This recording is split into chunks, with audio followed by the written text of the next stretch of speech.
Our guest today is Jeremy Tan, Chief Executive Officer of Liquid Group. Before Jeremy got into payments, he was the COO of a music company, searching for musicians to stream their songs during the MTV era, pre-YouTube and pre-Spotify. He's a firm believer that public policy drives outcomes, and hence he holds a master's in Comparative Politics. In Jeremy's life, things come in threes. He has 3 siblings, 3 kids, and Liquid is his third payments company. With 20 years of experience in payments, Jeremy has seen the evolution from magnetic cards to digital optical payments. Despite being a small company, Liquid operates in almost every major time zone due to its diverse staff and partners.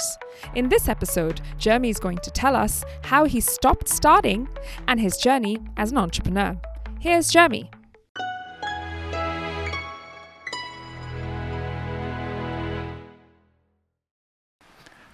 Good afternoon, everyone. It's a pleasure to be here.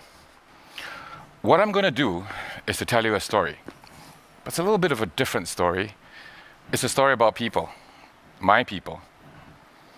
You see, you can only go as far as where your team can take you. And the people that we assemble around us are going to define and determine where we land. Now, let me get this clear before I go too deep into this. We brought the people in, so the ultimate responsibility of the performance of the company rests squarely and solely with us. So we never blame. As a matter of fact, I feel it's the other way around. The successes are theirs, because when they hit their targets, when they deliver, it's their success. However, when they fail, the failures are yours. Why? You brought them in, you structured the teams, you delivered the culture, you tasked them. When they fail, it's actually your fault because you put them there. I started my first company pretty much straight out of school. I did a bachelor's in engineering and strangely enough, a master's in Comparative Politics.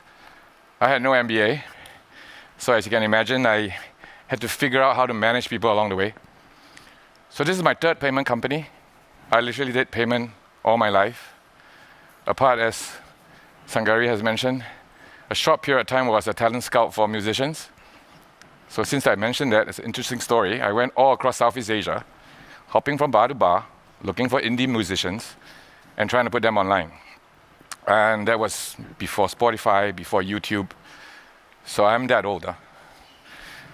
I had fun doing that, and that did well enough that we sold the company for a profit. Now, that company actually taught me a lesson as well. That payment companies are actually revenue collection companies. Think about it. Because if you don't have the ability to collect payment, there's no revenue, there's no cash flow, you don't really have a business to talk about. And that's what actually got me into payments. So today, I run a payment company. It's called Liquid Group. We're licensed in Singapore, but we service the world. But I'm not going to talk about my company. It's about the people behind the company I'm going to talk about. One interesting thing, a company's journey is almost always measured in some form of financial metric. The revenue, the GP, the net profit, the user base, tons of numbers that investors and accountants come up with. But there are human faces behind those numbers. And sometimes, yes, a company's journey is also remembered by a particular CEO of a particular time. But what we do not talk about, or sometimes even forget, is that a company's journey is also a story of its people. A story of people and everyone that played a role, big and small, over the years, in getting the company to where it is today. You see, we need different people in different stages of our company. When you're starting up, you need those who believe in you, those who are willing to drop what they're doing to come along to do follow you what you're doing. And running a startup is very different than taking over a running company. We all know that. We had to build everything from scratch.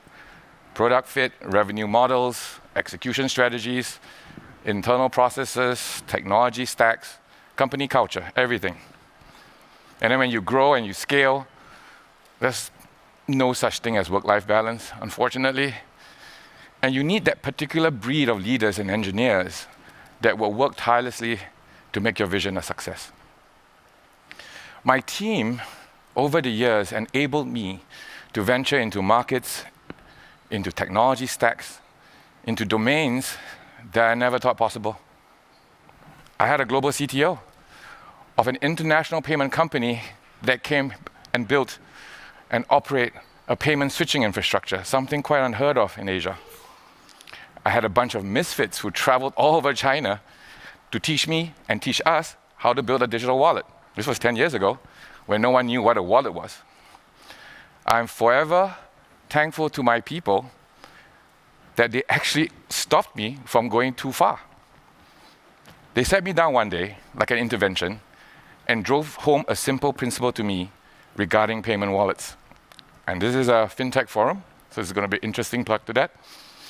Using venture capital to bleed out your competition makes sense when your competition are taxi companies, retailers, or manufacturers. Unfortunately, you can't outbleed a bank. Anyway, today, my team is now helping me build a payment bank. Strange.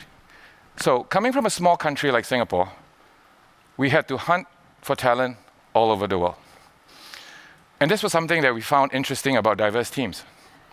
Performance goes through a curve. Say if you start out with a team with very similar people, performance is great, and as you get more diverse, there's actually a dip in performance as everybody has to adjust. They're not comfortable with one another, come from different countries. But once you hone that team, that multicultural, multi-ethnic team together, you actually get far superior results than ever before. That's an amazing insight from a Singaporean company.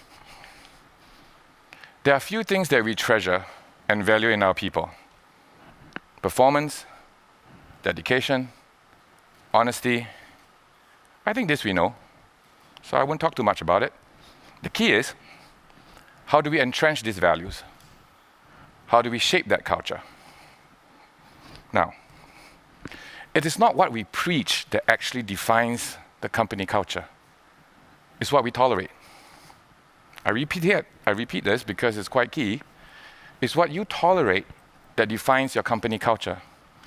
If you say you want performance, but you tolerate sloppiness, you get incompetence. If you say you want trust, but you tolerate dishonesty, you get a toxic workplace.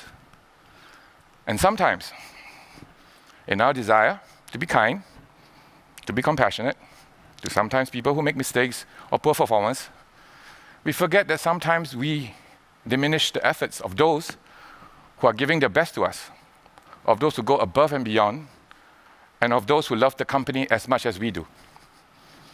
So, in recognition of everybody, and not to make a fool of their efforts, and not to make their life and contribution to us foolish, we always have to manage the poor performance. So in this journey of people, it has its ups and downs. We hunt for talent aggressively, and we let people go gently. In any company's history, it's my sincere hope that the untold stories of each and every individual that played a part be remembered. And now it's going to get to be a very awkward part of this presentation, because I didn't number my photos correctly. So I'm going to do this. The people we remember, the achievers, even the slackers, the geniuses, and sometimes the village idiot, the fun ones, the serious ones, the popular ones, the misfits, we remember them, all of them. We all have only one life, and the colleagues we spend our time with are a large part of that life. So treasure them. Remember the challenges you face together, the mistakes you make together, the wins, the losses. They were all building blocks of the company's human journey. Many years ago, I found myself sitting on a company barbecue, looking at this wonderful team I had in front of me, what they did for me, as well as those before them. And I told myself then, the first TED Talk-like forum I get, basically this here now, I won't be pitching about my company. I'm not trying to share any supposed wisdom. For those, I guess you can find them online. I do speak a lot. You see, I've been running companies for quite a while now, 25 years. I've seen many great people come and go. Many have gone on to achieve amazing things with their own team. Some found a different calling in their life. Some burnt out. Some got really ill. Some I had to let go.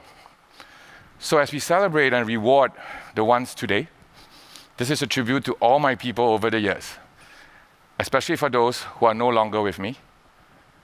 I did not say thank you to them enough. And now, this will be online permanently. So for those who are with me today, thank you guys. And for those from the past, thank you for once believing in me. And with that, I thank you too.